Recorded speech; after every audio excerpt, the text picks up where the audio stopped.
What is going on, everyone? Welcome to another video. Today is a book review, The Case Against Socialism by Rand Paul, and kind of why I read it, kind of if I enjoyed it, whatnot. So, I hope you guys enjoy that portion of the video. But I do want to get into something that I have been working on a little bit, and that I will continue to work on until it gets done, and that is my extensive research gun rights video.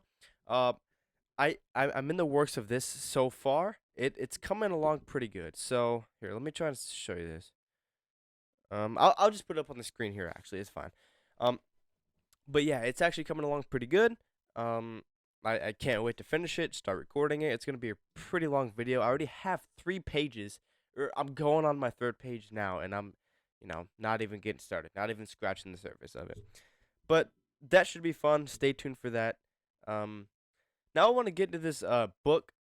And I kind of came across it when John Stossel featured Rand Paul, and they talked about this book, which is pretty good. I love John Stossel. And Rand Paul, he's actually one of my favorite politicians. I agree with him on a lot. He seems to be more paleo libertarian. That's obviously what I am. So I liked Rand Paul. That's one of the reasons that I read this book. So let's get into it. This book really taught me a lot. Now, coming into this book, I wasn't as educated on the socialism versus capitalism debate as I am now. Um, so this book really helped me make strides. It really did.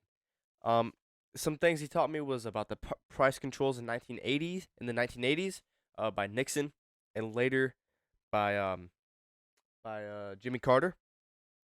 So that was a pretty good source. I researched that a little bit. Um, it said a little bit about Nazi Germany, China, the USSR, Venezuela, those socialist countries. At least China when they were socialist, and Russia when they were socialist, whatever, and Germany when they were socialist. But yeah, it kind of went into the horrors of those regimes. So that was pretty good. It gave me data about world progress under global capitalism, which was pretty good that I didn't know about. And one of the sources he used a lot was worldprogress.org. You can go look at that. You can go see the progress we've made as humans. He debunks the myth that Norway and Sweden were socialist. He actually calls them welfare states, which is actually a pretty good description of them. Um, so yeah, I like this book a lot. I actually did. It taught me a lot. I think it can teach a lot of people a lot about this debate.